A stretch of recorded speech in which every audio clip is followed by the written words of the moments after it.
जे जे भेटे भूत. भूत कोणते? रात्री 12च्या नंतर येतात ते नाही बर का. भूत म्हणजे इथे बसलेले सर्व प्राणी मात्र. बरं मला एक सांगा, भूत आहे का? नाही.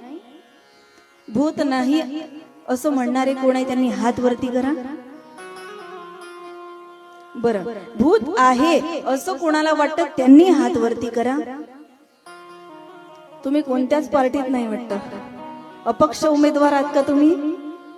जिधर दम उधर हम. बघा, भूत नाही असं जर आपण म्हणतो तर आपण माऊली महावैष्णव ज्ञानोबारायांना खोटं ठरवणं आहे. कारण हरिपाठामध्ये माऊली काय म्हणतात? पडे भूत बाधा भेणे तिथे भूत पिसा